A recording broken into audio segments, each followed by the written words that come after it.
이 시간 함께 은혜 나눌 하나님의 말씀은 데살로니가 전서 5장 16절에서 18절의 말씀입니다. 데살로니가 전서 5장 16절에서 18절의 하나님의 말씀을 봉독해 드립니다. 항상 기뻐하라, 쉬지 말고 기도하라, 범사에 감사하라. 이것이 그리스도 예수 안에서 너희를 향하신 하나님의 뜻이니라. 아멘.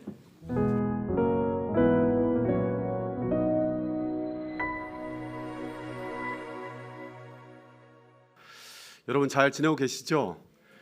예, 반갑습니다. 천고마비의 계절이라고 합니다. 하늘이 높고 또 말이 살찌는 계절인데 말과 함께 저도 살이 찌고 있습니다. 그래서 전에 입었던 옷들이 잘 맞지 않아서 지금 굉장히 힘주고 있습니다. 그리고 제가 이렇게 여러분 바라볼 때 제가 노려보는 게 아니라요. 몇 년 전부터 지금 뭐 안경을 바꾸라고 노안이 왔다고 그러는데 지금 버텨내고 있습니다. 여러분 이해해 주십시오. 여러분 째려보는 게 아닙니다. 우리가 오늘 주변에 많은 분들이 또 아프다는 얘기도 많이 듣고 그러는데 아픈 분들이 없이 잘 지냈으면 좋겠고요. 단풍이 많이 드는데 이 시절에 하나님의 창조한 이 세계에 대한 아름다움을 느낄 수 있는 그런 시간이 되었으면 좋겠다, 이런 소망을 가져봅니다. 오늘 우리가 읽었던 본문은 너무나 잘 아는 본문이죠. 이 본문을 읽으면서 우리가 생각해야 되는 게 이 본문을 조금 개인적으로 읽게 되는 경우가 많다는 거죠. 그런데 우리가 잘 아는 것처럼 이 본문은 데살로니가 교인들에게 보낸 편지입니다. 그러니까 우리가 성경을 읽다 보면 우리가 퀴트도 많이 하고 말씀 묵상을 많이 하다 보니까 개인적으로 성경 말씀을 읽으려고 하는 경우가 많은데, 여러분 성경 66권은요 사실은 개인을 위해서 쓰여진 본문이기보다는 공동체를 위해서 쓰여진 본문입니다. 그래서 공동체가 먼저 읽혀지고 그것을 개인에게 적용하는 순서로 가야 되는 거죠. 그렇게 보는 게 이제 성경에서 우리에게 가르쳐주는 말씀들입니다. 그래서 저는 이렇게 공동체적 관점으로 오늘 말씀 한번 봐보려고 하는데요. 우리 교회 높은 데 독서교회 나올 때 많은 분들이 좋은 교회, 높은 뜻을 실천하는 교회 오고 싶어서 오지 않았습니까? 그러다 보니까 우리 안에 어떤 생각이냐면 내가 선택해서 왔다는 생각이 있게 되는 경우가 있는 것 같습니다. 그러다 보면 우리가 공동체이기보다 어떤 개인의 결단을 통해서 우리가 모여 있다는 생각을 할 수가 있거든요. 근데 저희가 지난 2년 동안에 위기를 좀 겪었죠. 이제 교회 여기 예배 처소를 떠나서 다른 곳으로 가야 되는 상황이 되었는데, 저는 어떻게 보면 이 위기의 시간이 우리를 하나의 공동체로 만들어가고 있는 건 아닌가, 이렇게 생각되어집니다. 전에는 각자가 다른 기도가 있었지만 우리가 분명하게 이동할 예배 처소를 위해서 기도한다는 측면에서 우리가 하나의 공동체로 만들어져가는 귀한 경험을 하고 있다, 이렇게 생각되어집니다. 여러분 데살로니가 교회는요 사도행전 17장에 보면 바울이 이제 전도 여행 혹은 선교 여행을 떠나는데 두 번째 선교 여행을 떠났을 때 세워진 교회입니다. 여러분이 잘 아는 것처럼 드로아에서 마게도니아인 환상을 보면서 건너와서 우리를 도우라, 이 환상을 보고서 원래는 바울이 아시아 지역으로 가려고 하다가 마게도니아 지역으로 건너가거든요. 거기를 건너가면서 그 지역에서 네아폴리, 빌립보, 암비볼리, 아볼로니아를 거쳐서 데살로니가에 도착했습니다. 그렇게 해서 이제 도착했는데요. 그곳에서 3주 동안 머물렀습니다. 그러니까 성경에는 3주인데 조금 더 머무를 수 있지만 어쨌든 우리가 성경 그대로 이해해 보면 3주 정도 머물렀는데, 그러면서 이분들이 이제 바울의 일행이 야손의 집, 지도 내려줘도 되실 것 같고요. 야손의 집에 머물렀는데 이제 유대인들이 이제 폭동을 일으켜가지고 야손의 집에 머무르는 그 바울의 일행을 붙잡으려고 했습니다. 왜냐하면 이 사람들이 이렇게 고발한 이유는 뭐냐면 황제 그 로마 황제가 아니라 지금 예수를 황제라고, 왕이라고 지금 가르치고 있다. 그래가지고 당시에는 황제 로마 황제만이 유일한 황제니까 이렇게 해서 야손의 그 집을, 그 바울 일행을 이렇게 돌봤던 그 그 야손 그 사람들을 이제 붙잡아 왔죠. 그리고 야손의 그 사람들이 보적금을 내고 나오게 되었습니다. 그런데 그 밤에 바울 일행이 야반 도주하듯이 그 지역을 떠나게 돼요. 그래서 베레아 지역으로 이렇게 떠나가게 되는데, 근데 이 상황 가운데서 여러분 3주 머무르고 갔는데 거기에서 지금 교회 공동체가 새롭게 움트고 자라나게 된 거죠. 그러니까 바울한테는요, 이 데살로니가 교회가 아픈 손가락이에요. 마치 젖을 다 물리지 못한 아이를 두고서 떠나온 부모처럼 바울은 그렇게 데살로니가 교회를 생각하고 있는데 그 교회가 굉장히 건강하게 자랐습니다. 그래서 그거에 대한 어떤 기쁨에 대해서 바울이 데살로니가전서 1장 6절에도 7절에서 이렇게 말씀하고 있습니다. 또 너희는 많은 환난 가운데서 성령의 기쁨으로 말씀을 받아 우리와 주를 본받은 자가 되었으니 그러므로 너희가 마게도냐와 아가야에 있는 모든 믿는 자의 본이 되었느니라. 그러니까 이 교회를 바라보면서 데살로니가 교회 안에 어떤 두 마음이 교차하는 거죠. 미안함과 고마움. 그래서 어떤 그런 마음들을 전하고 있는데, 동시에 그러면서 바울이 또 바라보는 게 뭐냐면 데살로니가 교회에 다시 또 환란이 닥쳐온 것 때문에 바울에게는 안타까움이 있었습니다. 그래서 어떻게든 자신이 가보려고 했지만 데살로니가전서를 살펴보면 여러 상황들이 바울을 막고 있었습니다. 그래서 바울이 자기 자신을 대신해서 디모데를 보내게 되었죠. 그래서 데살로니가전서 3장 3절에 보면 표준 세번역 성경으로 어떤 내용인지 잠깐 읽어드리겠습니다. 아무도 이러한 온갖 환난 가운데서 흔들리지 않게 하려는 것입니다. 여러분도 아는 대로 우리는 이런 환난을 당하게 되어 있습니다. 그러니까 다시 또 온갖 환난 가운데 데살로니가 교회가 놓여 있다는 것 때문에 디모데를 보낸 것이고, 동시에 믿는 사람들에게는 이런 환난이 있다는 것을 다시 한번 상기시켜 주는 거죠. 여러분들이 바울 서신, 바울이 보낸 편지들 읽어보면 보내는 곳마다 바울 스스로가 자기가 경험한 고난에 대해서 이야기하면서 그 교회를 위로하고 권면하는 것을 우리가 보게 되는 겁니다. 우리가 알다시피 아까 말씀 나눴던 것처럼 데살로니가 교회에는 유대인들이 계속해서 이 사람들을 핍박했고요.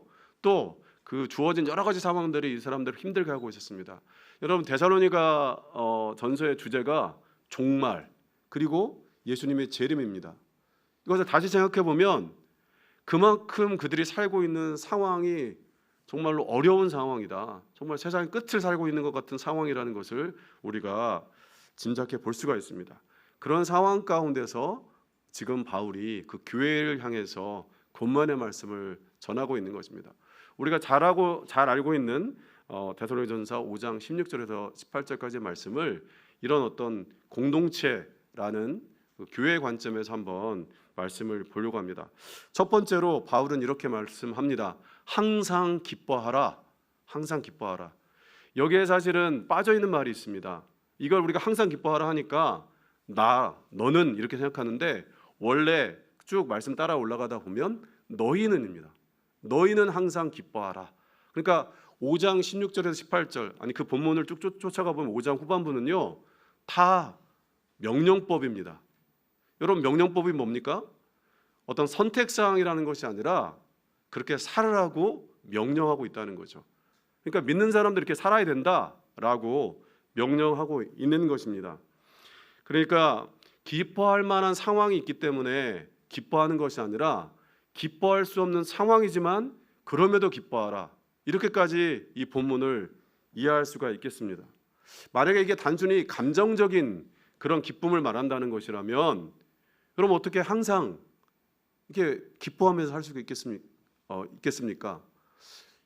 아마 여러분 주변에서 이렇게 항상 기뻐하고 사는 분을 보시면 여기까지만 제가 더 이상 뭔가 우리가 나사가 빠진 거 아니야? 뭔가 이렇게 이상하게 생각하잖아요. 실제로 그런 경우가 많고, 그러니까 정신병리 현상일 수가 있죠. 단순히 감정적인 거라면. 여러분, 우리가 세상적으로 보면 바울의 삶이 어떻습니까? 바울 삶 자체가 그렇게 기뻐할 만한 상황이 별로 없었어요. 여러분이 바울을 그린 그림들 보세요. 바울이 웃고 있는 장면 본 거 있습니까? 막 웃고 있는 장면 저는 없는 것 같아요. 항상 막 처절하게 기도하고 있고 뭔가 하늘 향해서 이렇게 막 간절하게 하는 모습을 보고 막 편지 쓰는 모습 보이지만 바울이 하하하 막 웃고 있는 장면, 예수님 웃고 있는 장면은 봤지만 별로 없는 것 같습니다. 여러분, 바울이 바울 서신에서 기뻐한다고 표현할 때 크게 두 가지 경우를 말합니다. 하나는 주 안에서 기뻐하는 것, 또 믿음의 공동체 때문에 기뻐하는 것. 이게 두 가지가 등장하고 있습니다. 첫 번째 먼저 주 안에서 기뻐하는 것을 한번 살펴보면 빌립보서 4장 4절에 이렇게 말씀하고 있습니다. 주 안에서 항상 기뻐하라. 내가 다시 말하노니 기뻐하라. 여러분, 여기서 바울은 주님 안에서 주님과의 관계 가운데서 오는 기쁨을 말하고 있습니다. 여러분들이 빌립보서에 대해서 잘 아시는 분들 계시겠지만 바울이 감옥에 갇혀서 쓴 편지들이 있는데 그걸 옥중서신이라고 하죠. 그 서신서 중에 하나가 바로 빌립보서입니다. 그러니까 빌립보 감옥에 갇혀 있는 상황 가운데서 바울이 지금 평생을 예수를 위해서 살았는데 노년의 나이에 감옥에 갇혀 있는 상황 가운데서 바울이 기뻐하라고 지금 말하고 있죠. 나도 기뻐하고 너희도 기뻐하라고 이렇게 말씀하고 있습니다. 여러분, 그러니까 지금 이 상황 가운데 바울이 말하고 있는 것은 주 안에서 기뻐하라고 그렇게 말씀하고 있죠. 여러분, 여기서 주 안에서, 주님 안에서라는 표현은 바울만의 굉장히 독특한 바울만의 표현입니다. 바울 스스로가 갖고 있는, 여러분 신앙이 깊어지면 하나님과의 관계 가운데, 주님의 관계 가운데서 자기만의 표현이 있는데 이게 바울의 어떤 시그니처 같은 표현이에요. 주님 안에서. 그러니까 우리가 생각할 때 이 표현을 그냥 미사여구나 그냥 수식어로 생각하면 안 돼요. 이 말씀 자체가 엄청난 의미가 있습니다. 그러니까 주님 안에서란 말은 영어로 옮기면 in Christ입니다. in Christ. 그리고 주님 안에 있다는 겁니다. 주님 안에. 근데 이거를 다르게 또다시 표현해 보면 그 안이라는 말은 하나님이 통치하시는 영역을 말하는 거예요. 하나님이 다스리시는 영역, 그것을 주님 안에라고 표현하고 있는 거죠. 그러니까 내가 주님 안에 있다, 그 말은 내가 하나님의 통치의 아래 있다라고 말하는 거죠. 마치 하늘의 시민권을 가진 자들이 나의 시민권이 있는 그 지역을 표현할 때 in Christ, 주님 안이라고 표현하는 것이 그 표현이라고 이해할 수가 있겠습니다. 그래서 여러분, 처음에 신앙생활 시작할 때는요, 주님 안이라는 게 굉장히 좁아요. 내 하나 신앙 건사하는 게 쉽지 않지 않습니까? 그냥 나 하나 먹고 사는 거 힘들고 내가 하나님 신앙 붙잡고 사는 게 쉽지 않은데, 신앙이 깊어지면 깊어질수록 이제 우리 가족도 주님 안에 있는 것 같고, 조금 더 깊어지면 어떻습니까? 우리 교회, 좀 더 깊어지면 우리 사회도, 조금 더 깊어지면 온 세상이, 온 우주가 주님 안에 있다는 것을 보게 되고 믿게 되는 것입니다. 여러분, 성경에 보면 바울이 온 우주가 주님 안에 있다고 그렇게 표현하는 것들을 곳곳에서 보게 됩니다. 지금 바울이 말하는 것은 주님 안에 있기 때문에 우리가 항상 기뻐할 수 있는 것이죠. 하나님의 통치 아래 있기 때문에 우리의 지금의 모습이 환난이고 고난이지만 기뻐할 수 있다고 지금 바울 사도가 말씀하고 있는 것입니다. 그런 말씀을 지금 나누고 있습니다. 그래서 사도 바울은 이렇게 말씀하면서 동시에 또한 믿음의 공동체 때문에 기뻐합니다. 그러니까 여러분, 우리가 내가 당하는 환난이 있지만 이 공동체로 같이 있을 때 그 안에서 기쁨이 배가 되는 것을 경험하죠. 빌립보서 2장 17절 18절 말씀을 제가 읽어드리겠습니다. 만일 너희 믿음의 재물과 섬김 위에 내가 나를 전제로 들을지라도 나는 기뻐하고 너희 무리와 함께 기뻐하리니 이와 같이 너희도 기뻐하고 나와 함께 기뻐하라. 여러분, 제가 빌립보서 말씀을 계속해 있는 건 연속선에서 같이 읽어보려고 하는데, 여러분, 우리가 잘 알다시피 빌립보 교회하고 바울이 감옥에 갇혀 있는 곳은 정말 수천 킬로 떨어져 있었는데 빌립보 교회가 바울을 생각해서 연보도 보내고 사람도 보내가지고 바울을 위로했습니다. 그러니까 바울이 빌립보 교회를 위해서 내가 죽을 수도 있다, 또 그 자기를 기억하는 그것 때문에 기뻐하고 있다고 그렇게 표현하고 있습니다. 그러니까 둘 사이에 굉장히 끈끈한 사랑의 관계가 있다는 것을 알 수가 있고요. 또 빌립보 교회가 이렇게 믿음 안에서 성장하는 모습을 보면서 바울 안에 그 기쁨이 있는 거죠. 그러니까 여러분 공동체 안에 있을 때 이런 기쁨을 우리가 누릴 수 있어요. 주변에 좀 믿음이 연약했던 자들이 정말 일어나는 모습, 정말 여러 가지 어려움을 당했던 사람들이 그것으로부터 벗어나는 모습을 볼 때 나랑 정말 그분의 관계가 세상적으로 보면 아무런 관계가 없지만 주님 안에 있기 때문에 한 형제 자매가 되었기 때문에 우리 안에 그 기쁨이 엄청나게 크게 다가온다는 거죠. 이런 비슷한 맥락에서 데살로니가 전서 2장 8절에도 이런 말씀이 나와 있습니다. 우리가 이같이 너희를 사모하여 하나님의 복음뿐 아니라 우리의 목숨까지도 너희에게 주기를 기뻐함은 너희가 우리의 사랑하는 자 됨이라. 여러분 바울이 데살로니가에 3주 머물렀어요. 여러분 3주 만난 사람 때문에 목숨을 걸 수 있습니까? 지금 바울은 그럴 수 있다고 고백하고 있는 거죠. 지금 이 공동체와 바울의 관계를 표현하고 있는 거고 얼마나 이 사람들을 사랑하고 있는지를 표현하고 있는 거죠. 이게 공동체이기 때문에 그 안에서 이런 고백을 하고 있는 것입니다. 더 나아가서 3장 9절에 이렇게 표현하고 있습니다. 우리가 우리의 하나님 앞에서 너희로 말미암아 모든 기쁨으로 기뻐하니 너희를 위하여 능히 어떠한 감사로 하나님께 보답할까.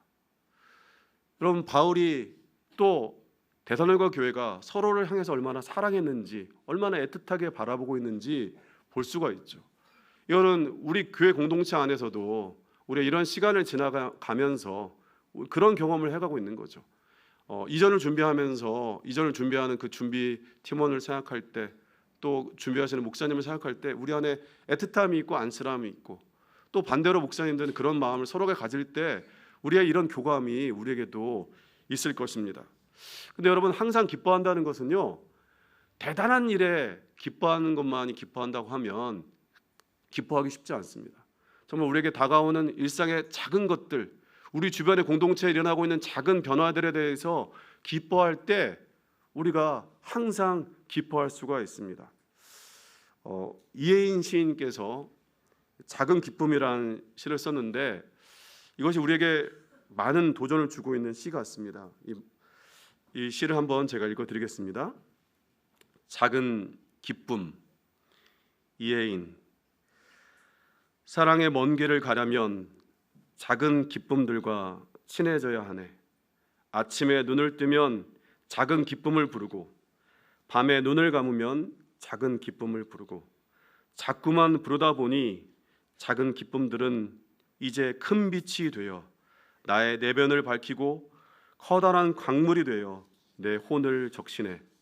내 일생 동안 작은 기쁨이 지어준 비단 옷을 차려입고 어디든지 가고 싶어 누구라도 만나고 싶어 고맙다고 말하면서 즐겁다고 말하면서 행복하다고 말하면서 웃어야지.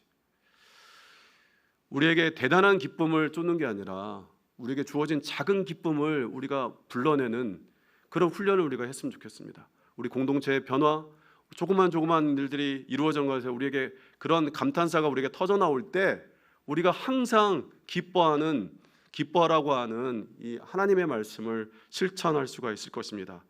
주님 안에서 작은 기쁨들과 친해지는 우리 높은 뜻 덕소교회 공동체가 되었으면 좋겠습니다. 두 번째로 우리가 생각해 볼 수 있는 것은 쉬지 말고 기도하라. 이 말씀을 한번 보았습니다. 쉬지 말고 기도하라. 여러분 쉬지 말고 기도하라. 이 말을 가만 생각해 보면 데살로니가 교회가 얼마나 위기 상황 가운데 있는지를 반증하고 있는 거죠. 여러분 쉬지 말고 어떻게 기도할 수 있겠습니까? 이건 약간 제 생각에는 뛰면서 생각하라는 것과 비슷한 것 같아요. 사실 뛰면서 생각하는 게 쉽지 않은데 그만큼 긴박한 상황인 것을 말하고 있는 거겠죠. 여러분 데살로니가 교회가 조금만 틈을 주면 사탄이 우는 사자처럼 집어삼킬 자를 찾는 상황에 놓였기에 지금 사도 바울이 이렇게 말씀하고 있는 것입니다.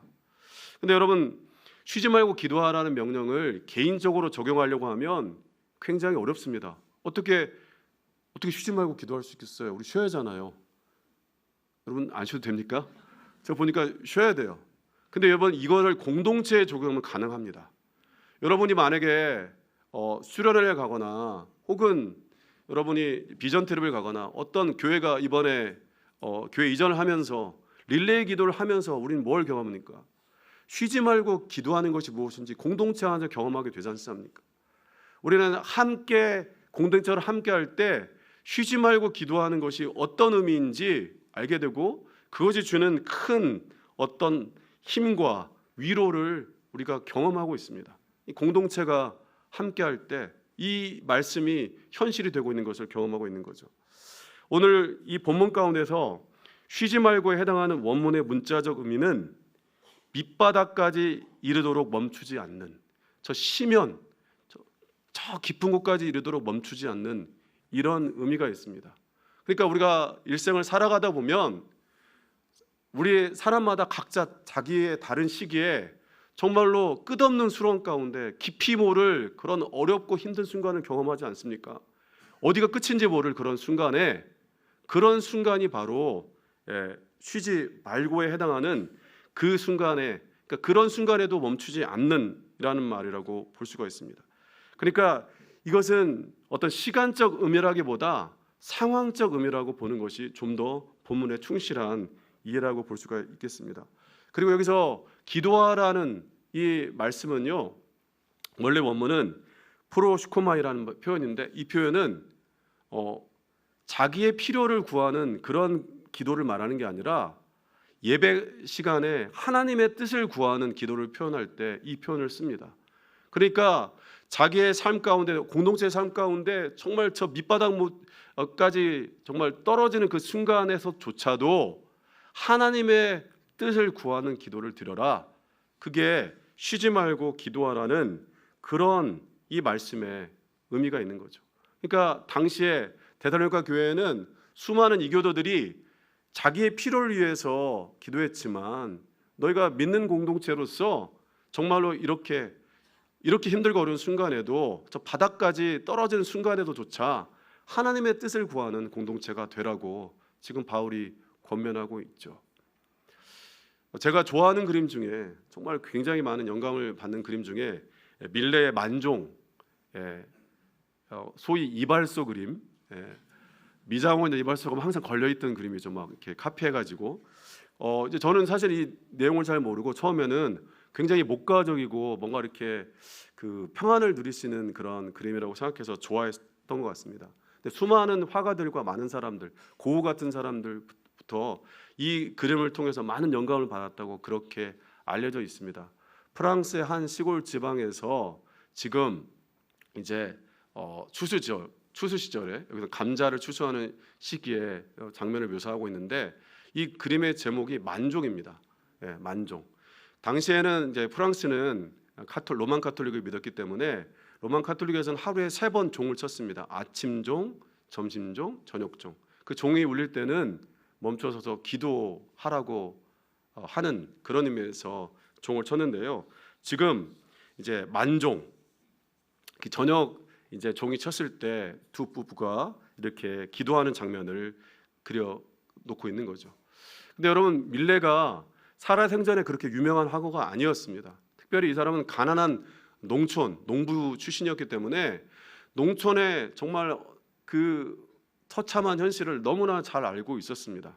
그래서 이 분의 그림을 보고 있노라면 여러분 그림을 자세히 살펴보면요, 그 수레에 여러분 집에 가서 여기서는 너무 어두워 잘 보이니까 살펴보면 수레에 감자 2 자루가 있어요.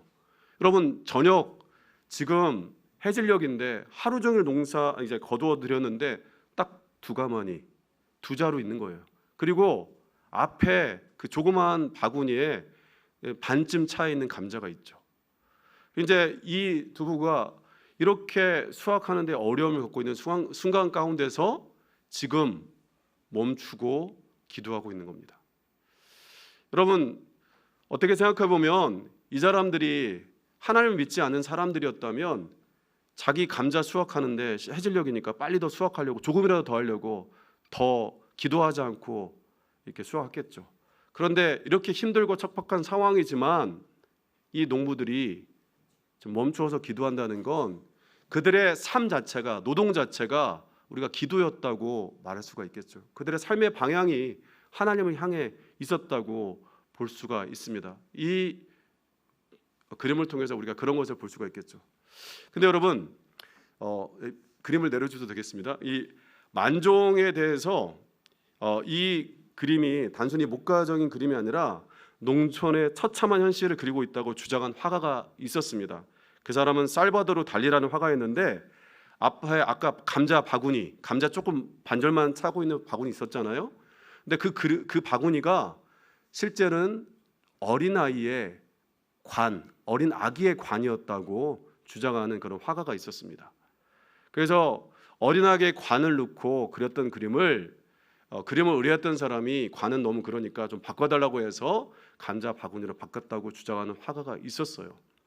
그런데 나중에 이 그림이 있는 루브르 박물관에서 실제로 엑스레이 투시를 해보니까 이 감자 바구니가 처음부터 감자 바구니가 아니라 네모난 상자 같은 거였습니다. 그러니까 그 사람의 어떤 주장이 어느 정도 힘을 얻었죠. 물론 이것도 하나의 주장일 뿐이지만 이 살바도르 달리의 주장이 맞다면 지금 어린 아기의 관을 앞에 두고 일할 수밖에 없는 현실 속에서 이 두 부부가 그 저녁 종소리를 들으면서 하나님께 기도하고 있는 거죠. 아까 말씀드렸던 것처럼 끝없는 시면, 정말로 인생의 바닥을 저 끝없는 바닥으로 떨어지고 있는 그 순간에도조차 하나님, 이 순간 왜 이런 상황이 우리에게 있는 것입니까? 하나님에게 뜻을 묻는 그런 기도를 하고 있다고 이 그림을 우리가 해석할 수도 있을 것입니다. 사랑하는 여러분, 여러분의 삶 가운데 혹시 그런 상황이 있을 때, 그런 순간에도조차 바울 사도는 하나님께 기도하라고, 하나님께 뜻을 물으라고 그렇게 말씀하고 있습니다. 우리 공동체 안에 우리가 감당할 수 없는 지난 2년에 여러 가지 어려움이 있었지만 이런 순간을 통해서 우리에게 계속해서 하나님께서 가르쳐 주셨던 것은 하나님의 뜻을 물으라고 우리에게 말씀해 주셨습니다. 특별히 우리가 이해할 수 없고 납득할 수 없는 상황 속에서도 하나님의 뜻을 구하는 것이 바로 쉬지 말고 기도하는 것입니다. 감당하기 어려운 고통과 환난 속에서도 하나님의 뜻을 구하는 우리 높은 뜻 덕소교회 공동체가 되었으면 좋겠습니다. 여러분의 삶 가운데 쉬지 말고 기도하는 은혜가 계속해서 흘러가기를 축복합니다. 세 번째로 범사에 감사하라. 여러분, 여기에 범사에 감사라는 그런 말의 원래 의미는 모든 일에, 모든 상황에라는 뜻입니다. 그래서 이 말을 더 깊이 또 다른 식으로 옮겨보자면 어떤 상황에서도 라고 옮길 수가 있습니다. 그러니까 데살로니가 교회가 당하기 어려운 환난 가운데서도 지금 감사하라고 이렇게 말하고 있습니다. 여러분, 정말로 감사할 수 없는 상황 가운데 감사하라고 이런 상황을 이야기하고 있다는 게 우리 납득할 수 없는 상황이죠. 그런데 수많은 신학자들이, 모든 신학자라고 말할 수는 없지만 대부분의 신학자들이요, 신앙인의 가장 높은 단계, 신앙의 가장 높은 단계가 뭐냐? 감사라고 말합니다. 어떻게 감사할 수 있냐? 신앙의 가장 높은 단계, 하나님의 선하신 인도하심을 내가 납득할 수 없고 내가 감당할 수 없는 순간에도 인정하는 거, 그럴 때 감사가 나올 수 있기 때문에 그럴 때가 그 사람의 신앙의 가장 높은 단계라고 말하는 거죠. 근데 여러분, 반대로 생각하면 그런 순간에 우리는 뭐예요? 감사하기 쉽지 않다는 거죠. 우리 안에 뭔가 원망과 불평이 넘쳐나는 것이 그런 상황 가운데 우리에게 당연하게 찾아오는 현실인 것 같습니다. 우리가 지금 출애굽기를 계속해서 읽어왔잖아요. 여러분, 출애굽기 읽으면서 무슨 생각하십니까? 아휴, 내가 홍해 건너가는 경험했다면 난 저 사람들처럼 저렇게 안 할 거야. 내가 진짜 구름기둥 불기둥 내 인생에 그런 경험했다면. 근데 여러분, 그런 경험했던 사람들이 광야에서 하나님께 원망하고 불평했습니다. 사랑하는 여러분, 그래서 우리가 이스라엘 백성과는 다르다고 함부로 말할 수 없고요, 우리는 그들과 다를 것이라고 장담할 수 없습니다. 우리의 삶의 여정 가운데서 신실하신 하나님의 인도하심에 대해서 우리는 어떻게 바라보고 있는 것일까요? 우리가 잘 아는 이야기가 있죠. 1736년에 그 젊은 존 웨슬레, 감리교라는 하나의 어떻게 보면 기독교 어떤 그 종파를 창시했던 존 웨슬레가 젊을 때 정말 하나님을 향한 어떤 사명감에 불타라서 내가 인디안을 선교하러 가겠노라, 아메리카 인디안을 선교하러 가겠노라 하고 미국에 가는 배에 올랐습니다. 자기 동생 찰스 웨슬레와 함께. 여러분, 그 배에는요 모라비안 교도들이 한 20여 명이 타고 있었습니다. 여러분, 모라비안은 어떤 사람들이냐면 체코 지역에 있던 개신교도인들인데 로만 카톨릭의 핍박 때문에 떠돌면서 신앙생활하는 사람들이에요. 그때 일을 하면서 이제 먹고 살면서 자기 고향 땅을 떠나서 살아가는 그런 사람들이었습니다. 그렇게 배가 그 땅을 향해서 가고 있을 때 그 배에 정말 그들이 감당할 수 없는 폭풍우가 들이닥쳤습니다. 이제 죽겠구나 될 만큼의 엄청난 폭풍우가 그 배를 덮쳤습니다. 그런 순간 가운데 존 웨슬레는 난간을 붙잡고 살려달라고 외치면서 왜 하나님이 이런 상황을 우리에게 주시는지에 대해서 막 그렇게 붙잡고 있었는데, 그 상황 가운데서 모라비안 교도들은요 바로 하나님을 찬양하고 기도했습니다. 하나님을 찬양하고 기도했습니다. 그래서 여러분, 그 폭풍우가 잦아든 다음에 존 웨슬레가 그 사람들을 찾아가서 물었죠. 아니, 그렇게 어떤 그 폭풍 속에서 당신들은 어떻게 찬양할 수가 있었습니까? 어떻게 그렇게 기도할 수가 있었습니까? 그럴 때 그 사람들이 하나같이 한결같이 했던 고백은 하나님께서 함께 하시잖아요. 하나님께서 함께 하시잖아요. 이렇게 이야기했습니다. 여러분, 이 얘기는요 이 폭풍우를 하나님께서 멈춰 주실 거라는 그 얘기를 하는 게 아닙니다. 이 폭풍우조차도 하나님께서 주신 것이라면 하나님의 신실하신 뜻을 인정하는 거죠. 내가 이 배를 타고 가다가 죽음을 맞이할지라도 그것조차도 하나님의 선하신 인도하신 가운데 있다고 믿는다는 그 고백을 하는 것이었습니다. 이 경험이야말로 나중에 존 웨슬레가 영국 성공회를 벗어나서 감리교를 창시하는데 엄청난 영향을 미쳤습니다. 하나님을 믿는 그 전적인 신뢰, 하나님을 향한 그 전적인 믿음이 바로 존 웨슬레를 사로잡았던 것입니다. 바울이 감사하는 모습을 따라가면 하나님의 선하신 인도하심에 대한 감사가 있고요, 또 그것을 따라가다 보면 그 믿음의 공동체, 교회들 때문에 감사하는 모습이 바울에게 있는 것을 보게 됩니다. 그러니까 어떻게 보면 바울의 삶 가운데는 하나님을 향한 감사와 그리고 자기와 함께하는 믿음의 동역자들, 교회 때문에 하는 감사들이 넘쳐나고 있죠. 어떤 면에서 보면 이런 감사들은 계속해서 오늘 바울이 말씀하고 있는 것처럼 훈련해야 되는 것이라고 볼 수가 있겠습니다. 가을이다 보니까 제가 또 시 한 편을 또 읽어드리겠습니다. 이혜인 시인께서 감사 예찬이라는 시를 썼는데요, 그 시를 읽어드리겠습니다. 감사 예찬. 감사만이 꽃길입니다. 누구도 다치지 않고 걸어가는 향기 나는 길입니다. 감사만이 보석입니다. 슬프고 힘들 때도 감사할 수 있으면 삶은 어느 순간 보석으로 빛납니다. 감사만이 기도입니다. 기도한 줄 외우지 못해도 그저 고맙다, 고맙다 되풀이하다 보면 어느 날 삶 자체가 기도의 강으로 흘러 가만히 눈물 흘리는 자신을 보며 감동하게 됩니다. 사랑하는 여러분, 여러분의 삶 가운데 이런 기도가 계속해서 흘러가기를 주님의 이름으로 축복합니다. 여러분, 말씀을 맺으면서 데살로니가전서 5장 18절 뒷부분의 말씀을 같이 한번 읽어보겠습니다. 이것이 그리스도 예수 안에서 너희를 향하신 하나님의 뜻이니라. 이것을 원문을 따라가서 그대로 번역해 보면 이렇게 번역할 수 있습니다.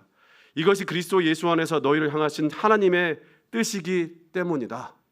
뜻이기 때문이다. 여기서 여러분, 이것에 해당하는 것은요, 항상 기뻐하라, 쉬지 말고 기도하라, 범사에 감사하라, 이 세 가지를 같이 이야기하고 있습니다. 초대교회는요, 이 세 가지를 예배 시간에 계속해서 읽었다고 그렇게 이야기합니다. 그러니까 이것을 읽어가면서 그들이 자기들의 삶의 어떤 방향성을 잡은 것이죠. 여러분, 우리는 높은 뜻 덕소교회입니다. 우리는 높은 뜻을 따라가는 교회죠. 우리가 말하는 높은 뜻은 무엇입니까? 때로는 우리가 높은 뜻이 표 같고 구호 같고 또는 경구 같아서 수상적으로 다가올 때가 있습니다.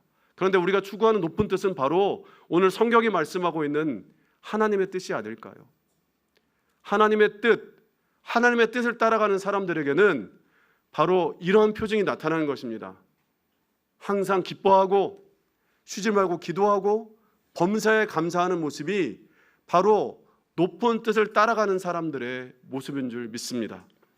우리의 감정과 상황이 어떻든지 간에 주님 안에서 항상 함께 기뻐하고 주님 안에서 쉬지 말고 함께 기도하고 주님 안에서 범사에 함께 감사하며 살아가는 삶, 이것이 바로 우리가 하나님의 뜻을 따라 사는 높은 뜻 덕소교회의 삶인 줄 믿습니다. 사랑하는 여러분, 우리가 추구하는 높은 뜻은 바로 하나님의 뜻이고 그 뜻은 추상적인 것이 아니라 우리가 삶 속에서 항상 기뻐하고 쉬지 말고 기도하고 범사에 감사할 때 드러나는 하나님의 뜻인 줄 믿습니다. 기도하겠습니다. 항상 기뻐하라, 쉬지 말고 기도하라, 범사에 감사하라. 이것이 그리스도 예수 안에서 너희를 향하신 하나님의 뜻이기 때문이다. 하나님, 이 삶을 살아갈 수 있도록 그 삶을 따라가는 그런 교회 될 수 있도록 주님 축복하여 주시옵소서. 예수님의 이름으로 기도드립니다. 아멘.